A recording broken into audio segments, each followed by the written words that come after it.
tardes, buenas noches, buenos días, en dependencia del lugar del mundo donde estén viendo este programa. Esta es la hora de la verdad, o la hora de los mameyes, como le decimos en Cuba.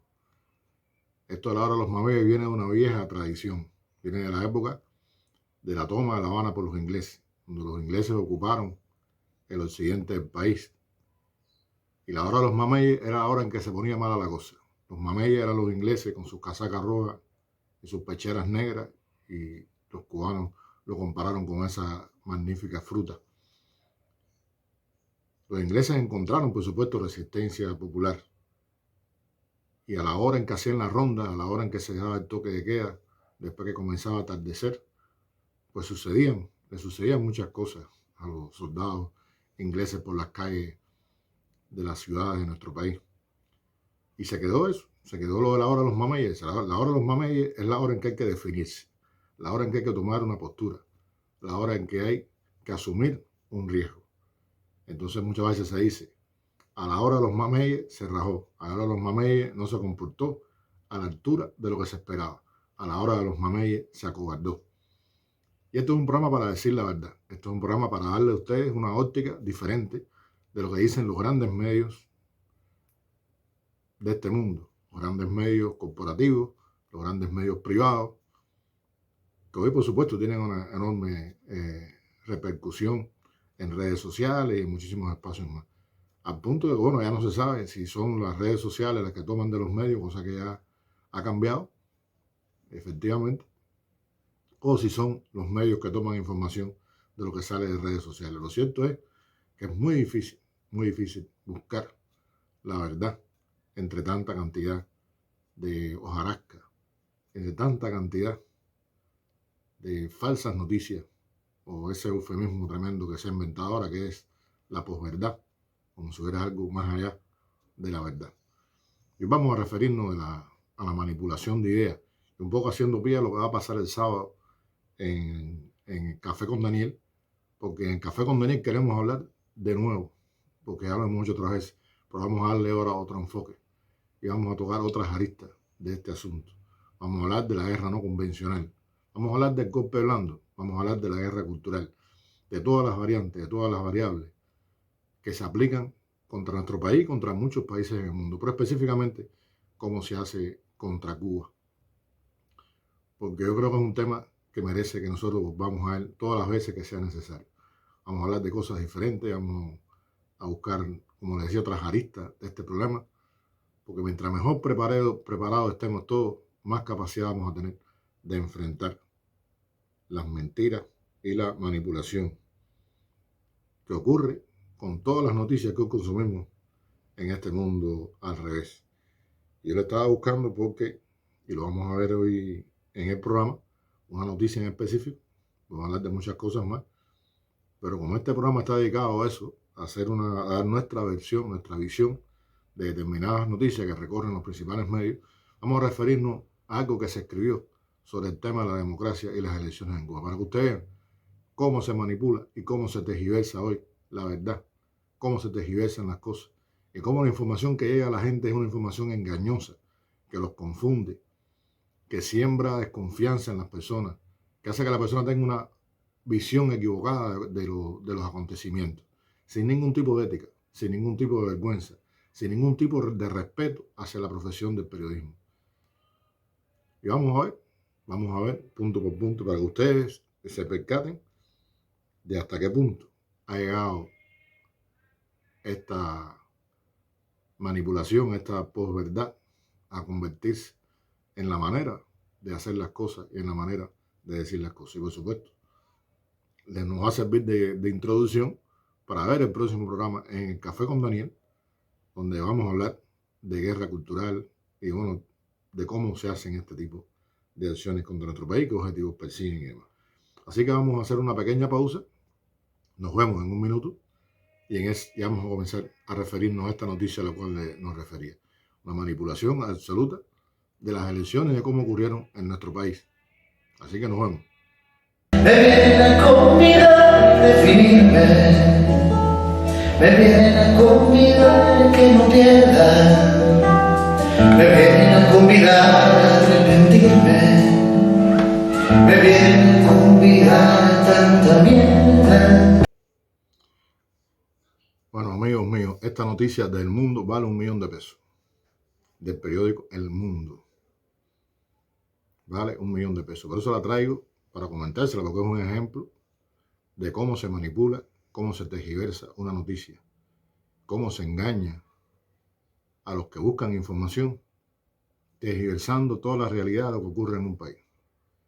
Este periódico, este medio, cosa que ha sido replicado y que aparece en diferentes variantes, porque más uno se da cuenta que atrás de esto hay toda una estrategia, porque la noticia de manera muy similar se repite simultáneamente en muchos lugares usando relativamente los mismos argumentos. Cambia muy pocas cosas, realmente hay muy pocas cosas que cambian en los argumentos que se esgrimen. Y les quiero poner este ejemplo y vamos a hablar de esta noticia publicada por el Mundo hoy. Dice: abstención histórica en elecciones municipales en Cuba. Y dicen ellos: solo el 69% del padrón electoral acudió a las urnas en unos comicios teledirigidos por el régimen cubano. Óigame, ¿cómo alguien va a decir en serio y decirlo así de esa manera? Solo, terrible, el 69% del padrón electoral cubano acudió a las urnas en unos comicios teledirigidos del régimen cubano. Bueno, 69%. ¿Qué demuestra eso? Bueno, vamos a ver una cosa. Dicen ellos que eso se debe a que el régimen cubano ha perdido votantes, se debe al fracaso del sistema socialista en Cuba. Bueno, y ven acá, ¿y qué está pasando entonces en los Estados Unidos? ¿Qué sucede en los Estados Unidos? En las elecciones presidenciales, la participación comúnmente en las elecciones presidenciales estadounidenses no llega ni al 60%. Y en el resto de las elecciones locales y consultas queda muchas veces por abajo del 20% de participación.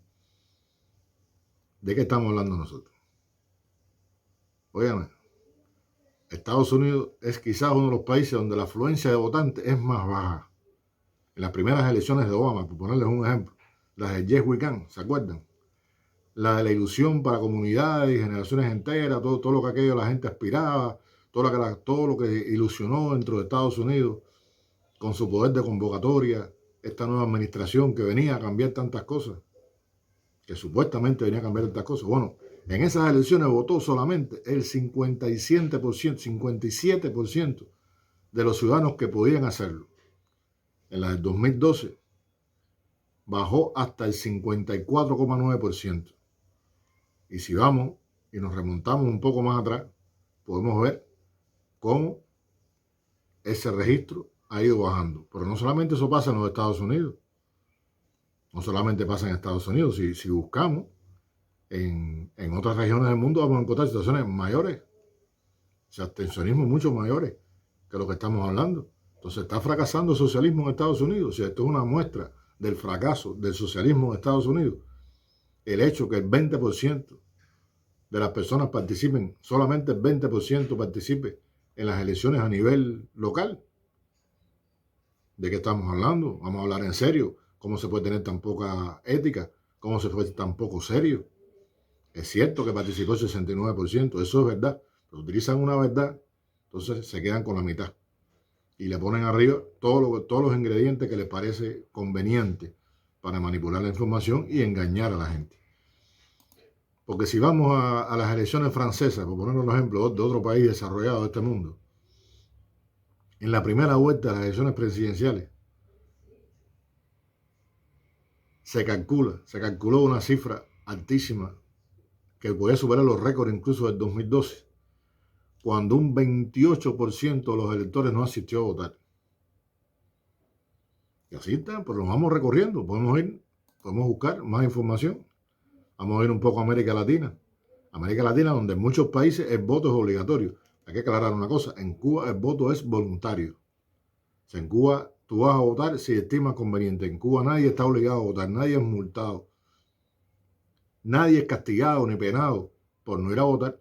Sin embargo, no se puede comparar los niveles de participación en los sufragios en Cuba con ninguno de los países latinoamericanos. Por ejemplo, en Chile ha estado alrededor del 47%. En el 2013, tengo datos que tengo a mano, se registró un 49%. En Honduras un 54%. Y así, uno va viendo los resultados en muchos lugares y se da cuenta de qué estamos hablando nosotros, o sea, de que como alguien tiene la cara tan dura de decir de esta manera el tema, pronunciar de esta manera, informar de esta manera.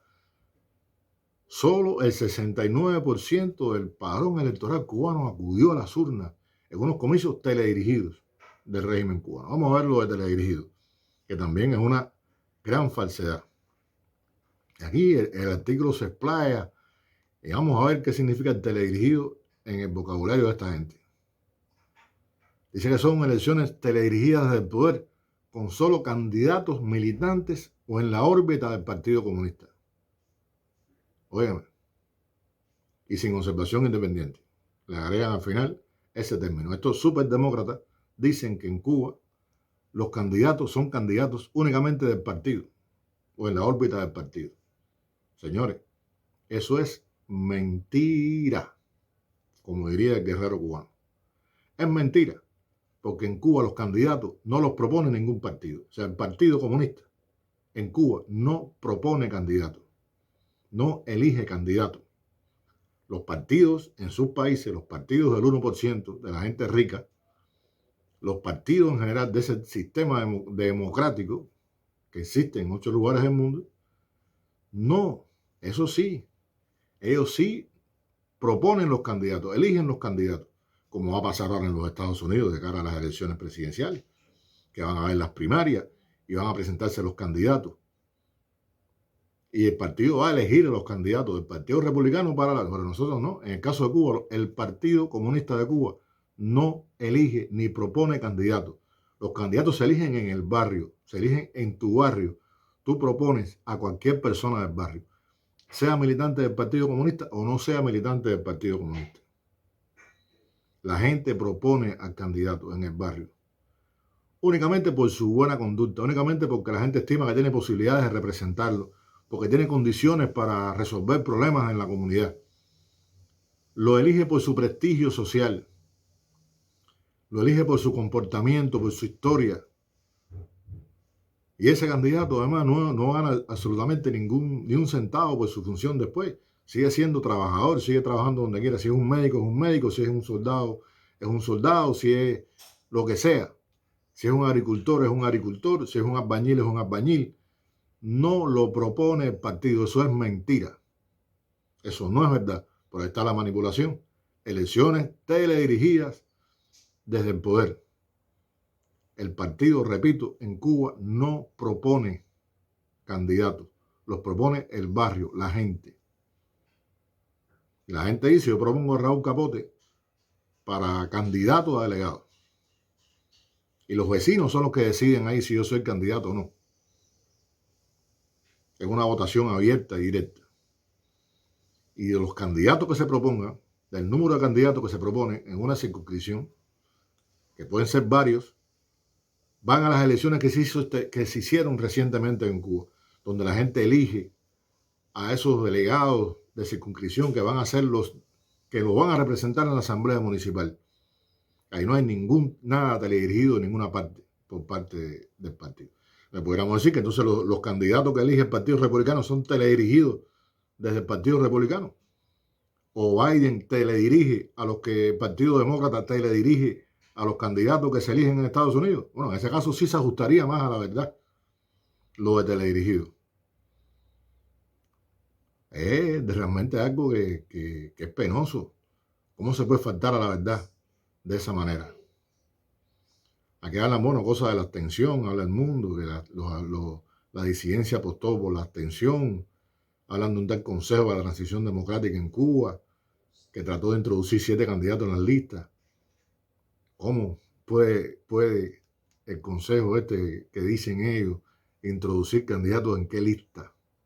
Introducirlo en qué lista. Así estamos explicando cómo es que se elige a la gente. Si la gente no te elige, señor, y usted es miembro de un consejo, no sé qué transición, usted no sale electo en el barrio porque la gente considera que usted no es la persona adecuada.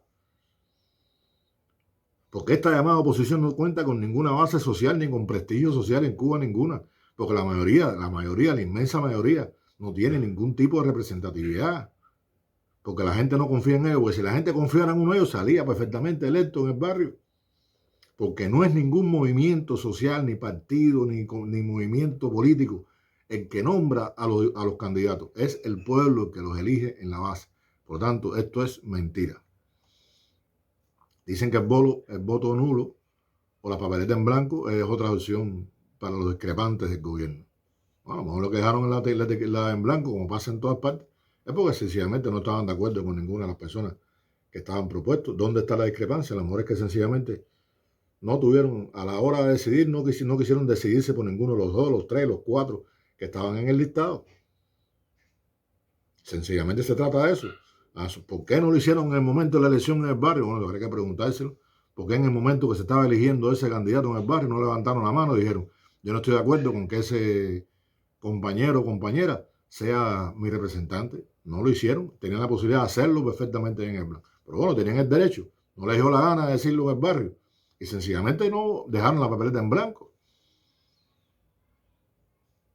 Entonces, se cae el mundo, dicen, señores, el 5,22% depositó papeletas en blanco. ¿De qué estamos? ¿Qué es esto? Porque es poco serio. ¿Dónde está la cifra de esto? Se dice que todas estas cosas, este 69%, tiene que ver con el descontento, la desesperanza, el agobio, el estallido social que está a punto de suceder en Cuba. Es increíble. Ahí, por supuesto, meten la historia del abrazo del presidente ruso, Vladimir Putin, con Díaz-Canel, de la donación de China de los 100 millones. Y el remate de todo esto es que es un proceso electoral que se vivió de nuevo a espaldas del pueblo cubano, con el PSC imponiendo a sus delegados municipales. Óigame, señora, qué manera de decir mentira. Qué manera de decir mentira. O sea, no, hay que ser, han perdido la vergüenza, han perdido la ética, han perdido todo. Realmente han perdido todo. Aquí se habla de crisis, se habla de todo. Sí es cierto que en el país existe una crisis en este momento. Está claro, pero nosotros los cubanos sabemos perfectamente bien de qué se trata la crisis. En España también hay una crisis con el tema energético. En Europa está abocada a una crisis energética terrible. Porque esto es un mundo que está en guerra en estos momentos. Porque esto es un mundo que acaba de pasar por una pandemia planetaria que hizo un daño tremendo a la economía mundial. Porque somos un país además que está bloqueado y que además de eso se le aplicaron 263 medidas para reforzar el bloqueo y para matarnos de hambre en medio de una pandemia. Y ese bloqueo afecta a la reparación de las termoeléctricas. Y sí se han generado problemas en las termoeléctricas, hay problemas con los apagones. Pero hablando de una inflación galopante, hay una inflación en Cuba, por supuesto. Pero la hay en muchísimos lugares del mundo, la hay en muchísimos países de América Latina, lo hay en Europa. Es un problema que hoy tiene el mundo entero. Es un problema que tiene el mundo entero. Entonces, ¿por qué mentir de esa manera? Qué poco serio. ¿Cómo se puede llamar periodista quien haga una cosa como esta? ¿Cómo se puede escribir de una manera tan malintencionada y tan mentirosa sobre un proceso en Cuba? Que no es un proceso perfecto, claro que no es un proceso perfecto. Nosotros nunca vamos a estar conformes. Nosotros siempre vamos a tratar de que ese proceso sea cada vez mejor. Hay otro elemento que se dice ahí también, que es mentira. Que no hubo ningún tipo de control independiente de eso. Óyeme, eso es ignorar además de que cualquier persona, cuando se hace el conteo de los votos en Cuba, cuando cierran los colegios electorales, cualquier persona de la comunidad, cualquiera, el que lo desee, participa como observador en el conteo. Es imposible meter un forro. Además que eso es inadmisible en Cuba. Pero la gente, si yo quiero hoy y estoy ahí a la hora del cierre y participo en el conteo, o me quedo parado vigilando el conteo, cualquier ciudadano tiene el derecho de hacerlo. O sea que en Cuba el voto es voluntario. Los candidatos los elige el pueblo en la base. Los candidatos no los presenta ningún partido, ni ningún movimiento, ni nada de eso. La gente lo elige por sus condiciones. No hay nada teledirigido de ninguna parte. Esos candidatos son candidatos que el pueblo elige. Entonces, ¿cómo va a estar a espaldas de la población cubana una elección que la hace la población cubana, en la que participa la población cubana? A que este año hubo menos personas participando, es cierto. Un país que atraviesa por una crisis como esta, es lógico que esas cosas ocurran. Además, les repito, el voto en Cuba es voluntario. Usted va a votar si usted no quiere, no va a votar. Y por supuesto que hay gente que decidió no votar. Otras veces las elecciones han tenido 1%, faltan todavía por contar personas que votaron en otras circunscripciones porque no se encontraban en ese momento en su casa, y eso es más complejo, contabilizar esos votos, demora un poco más contabilizarlos. Vamos a suponer que lleguemos al 70, 71, 72%. Sigue siendo una cifra alta. Si lo comparamos con los resultados que en Cuba existían otro momento, sí, tenemos, sí, como no. Aquí nosotros teníamos un momento en que la gente votaba al 80 y pico, el 90% de la gente acudía a votar. Pero le decimos, estamos pasando, como todos los países del mundo, procesos complejos desde el punto de vista económico, que en Cuba se refuerzan por la situación muy particular que Cuba tiene de bloqueo contra Cuba. Bloqueo que a mí me asombra, que es absolutamente desconocido en su magnitud, incluso por los amigos de Cuba. Hay muchísima gente amiga de Cuba que no domina con exactitud, con plenitud, lo que significa el bloqueo. Yo invito a todo el mundo que se estudie la ley Helms-Burton, que se estudie cómo se tipificó, cómo se cosificó ese bloqueo contra Cuba, de manera que golpeara a lo más sensible de la población. Que se lo estudien. Porque no se trata solamente de un bloqueo económico, es un bloqueo comercial, financiero, cultural, informativo. No deja viva una sola cuestión de la vida de los cubanos. Hay muchos amigos míos que se asombran. Me dicen, pero bueno, vamos a conectarnos al CEA a tal lugar. Está bloqueado. Se me quedan mirando y dicen, ¿cómo que es bloqueado? No, desde Cuba no puedes acceder a eso. Desde Cuba no puedes utilizar PayPal, por ejemplo. Desde Cuba yo no puedo monetizar mi canal de YouTube porque vivo en Cuba. Hay muchísimas aplicaciones que no puedo utilizar porque vivo en Cuba. Muchísimas páginas web que no puedo acceder, a las que no puedo acceder porque vivo en Cuba. Ni puedo depositar dinero en ningún banco en el mundo. Ni puedo abrir una cuenta en ninguna parte. Por eso es lo más sencillo. Porque el bloqueo financiero persigue la finanza de Cuba en todas partes del mundo. Y el hecho de que ellos arbitrariamente hayan declarado a Cuba como un país patrocinador del terrorismo hace que muchísimos bancos se nieguen, fíjense ustedes, se nieguen a gestionar finanzas cubanas. Entonces Cuba tiene que recurrir a mil inventos para pagar incluso una cuenta, para comprar cualquier cosa. Porque además no podemos utilizar el dólar en las transacciones comerciales, lo que agrava mucho más la situación. Es una persecución a la finanza, a cada finanza. Banco que utilice dinero de Cuba o que gestione dinero de Cuba es duramente multado. Ahí están los ejemplos. El Paribras, por ejemplo, que fue sancionado, sobrepasó los 8.000 millones, una barbaridad, una multa esa enorme. Y es multado duramente el banco, que es acusado de gestionar las finanzas de Cuba. Estamos hablando de las finanzas, no estamos hablando de comercio. El dinero que tú necesitas para comprar cosas.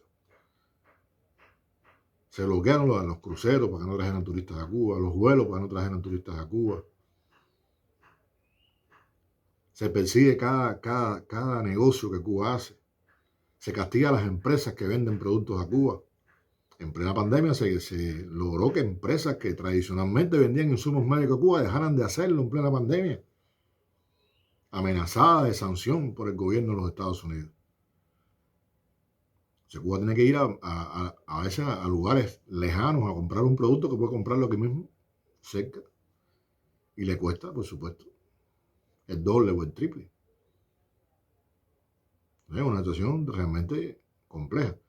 Te dicen, no, pero Cuba compra pollo y compra esto en Estados Unidos. Sí, pero una aclaración. Usted sabe cómo eso fue algo que se logró en un momento determinado. No me acuerdo en qué situación, creo que fue con un huracán, no me acuerdo qué pasó, que se autorizó a empresas, a agricultores norteamericanos a vender productos a Cuba. Pero ustedes saben en qué condiciones. Ustedes saben cómo Cuba tiene que comprar eso. Tiene que pagarlo en efectivo. Tiene que ir con el dinero al cash, llegar y decirle al tipo, voy a comprar 2 toneladas de pollo, tengo que venir con el dinero en la mano para pagarlo. Eso no pasa en ningún lugar del mundo. Sin crédito, sin financiamiento, sin nada. Cuba tiene que ir allá y pagar en efectivo para comprar esos productos por adelantado. Díganme ustedes qué país del mundo le hacen eso. ¿En qué lugar del mundo ocurre una cosa como esa? Persiguen a las compañías que hacen negocio con Cuba, castigan a las compañías que hacen negocio con Cuba. Cuba negocia con una compañía para comprar ómnibus para el transporte público. Y después que Cuba tiene ya negociado, comprado parte de los ómnibus, el equipamiento y las piezas de repuesto, vienen ellos atrás y compran esa compañía. Así pasó con la Leyland hace unos años, así pasó con una compañía brasileña también hace unos años. Entonces, toda la inversión que se hizo en ómnibus, en talleres para reparación, se perdió, porque ellos lo compraron y no pueden hacerlo. Además, es absurdo, Cuba no puede comprar, nadie le puede vender a Cuba un producto que tenga más de un 10% de partes y piezas o de componentes que han sido fabricados en Estados Unidos. Eso en el mundo de hoy es casi imposible. Eso ha perjudicado a nuestra aviación, ha perjudicado a la marina, ha perjudicado a todos los frentes, las industrias, todo. O sea, después dicen que es producto de la ineficiencia del gobierno cubano. Como dije en un programa pasado, ahora me tocaría decir, sí, pero tenemos que reconocer, sí, nosotros hemos cometido montones de errores en la economía, como los comete todo el mundo.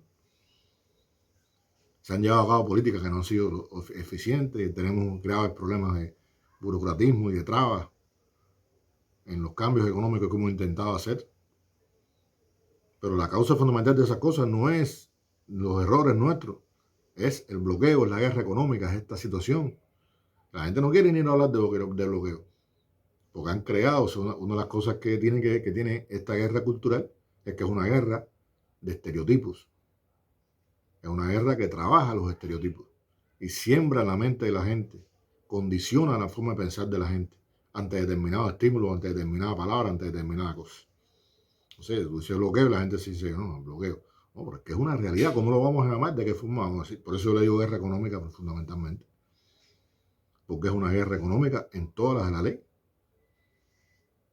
Con todas las de la ley es una guerra económica que causa malestar, que causa escasez, que nos ha llevado a vivir en condiciones difíciles a un pueblo trabajador, un pueblo como este, que es un pueblo noble y es un pueblo solidario. Injustificadamente, además. Y entonces cierran cualquier negocio que tú hagas con cualquier empresario en el mundo, cierran. Ha llegado al nivel de cerrarle cuentas bancarias a residentes extranjeros en Cuba. Un trabajador extranjero que trabaja en Cuba, que le cierran la cuenta en el exterior para que ese hombre no reciba ni la más mínima divisa en Cuba. No se ha destrabado el tema de las remesas familiares. Hablaron de vamos a abrir la remesa, la remesa. Bueno, ¿cuántos miles de millones entran a México todos los años en producto de la remesa? Es algo natural en todas partes del mundo y no se puede comparar la economía mexicana con la cubana. Para Cuba no puede haber remesa. Cuba no, los cubanos que viven en Estados Unidos no pueden enviarle dinero a su familia en Cuba. Se dijo que sí, que lo iban a eliminar, pero no. Sí, eso de palabra, pero no se crearon los mecanismos. Porque las empresas que en Cuba se dedicaban a eso fueron sancionadas durante la administración de Donald Trump. Y eso no se ha eliminado, no se han levantado esas sanciones.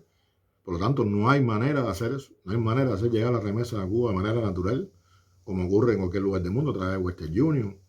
No se puede hacer. Sencillamente no se puede hacer. Porque no tienen licencia del Departamento del Tesoro para operar en Cuba y son castigadas si lo hacen. Entonces es una gran hipocresía todas estas cosas. Y claro, todas esas cosas causan malestar. Porque el bloqueo afecta el transporte, afecta la energía eléctrica, el suministro de energía eléctrica, afecta la alimentación de la población, trae montones de problemas en todas las esferas de la vida, porque afecta a todas las esferas de la vida del cubano. Y eso se refleja, por supuesto, en el voto de alguna gente. Pero decir que el 69%, hasta ahora, 69%, es un ejemplo, es una hipocresía absoluta.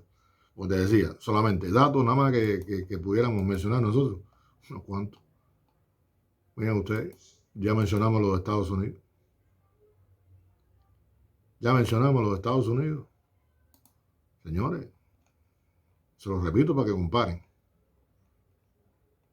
En elecciones locales en Estados Unidos solamente participa el 20% de los votantes. Aquí participó el 69%. O sea, está fracasando el socialismo en Estados Unidos. Es una muestra de fracaso del socialismo en Estados Unidos. El 20%. Es una muestra de fracaso del sistema estadounidense. Entonces, ¿dónde está la verdad en todas estas cosas? ¿Dónde está la seriedad en estas cosas? O sea, esto es parte de la campaña de descrédito contra Cuba, porque uno de los elementos más importantes de la guerra que se hace contra Cuba es la guerra que se realiza contra el crédito de la nación,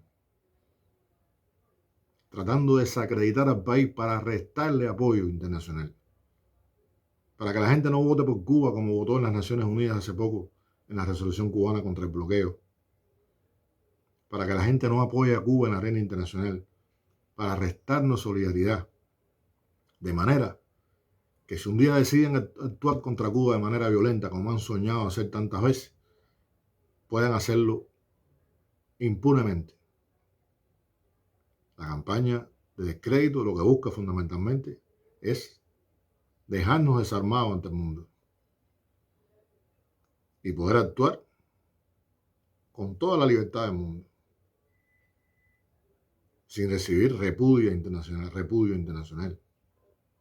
Esa es la verdad, señores. Entonces, yo quería tocar este tema porque este es podemos decir, la esencia de la hora de la verdad. Traten de ver las aristas de la noticia que no se dan en los medios internacionales. Traten de demostrar la tergiversación que ocurre en los medios internacionales con las noticias, contra nuestros pueblos, contra nuestros países, contra Cuba en especial, tratando de dibujar una cara que no tiene nada que ver con la realidad de la isla, una cara oscura, una cara fea de la realidad cubana, que justifique cualquier acción contra Cuba, que justifique el bloqueo, que justifique la agresión contra Cuba, que justifique cualquier barbaridad contra Cuba. Aquí yo estaba viendo un trabajo de Michelle Torres, Corona, que trata sobre eso. Se llama ¿Por qué el enemigo miente sobre las elecciones en Cuba? Y lo invito a verlo, lo estoy viendo por aquí por Cuba Debate. Es interesante lo que plantea ahí el colega. Es interesante. Y vamos a tratar el tema de la guerra cultural. Vamos a tratar del tema de la guerra híbrida, la guerra no convencional. Vamos a profundizar en eso el sábado. Vamos a dedicar el programa del sábado a profundizar en el tema de la guerra cultural, del golpe blando, de los intentos constantes por acabar con la revolución cubana.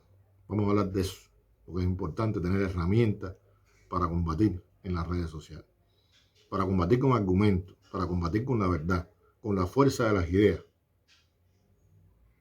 Esas ideas que derrotan ejércitos y contra las que el enemigo ni puede ni podrá jamás. Muchas gracias, queridos amigos. Esta ha sido la hora de la verdad, la hora de los mameyes, la hora en que hay que partir la naranja al medio, como decimos también los cubanos. Les agradezco de corazón que me hayan acompañado en esta hora de la verdad. Nos vemos el sábado en el Café con Daniel a las 12 del día. Un gran abrazo para todos ustedes. Los quiero. Chao.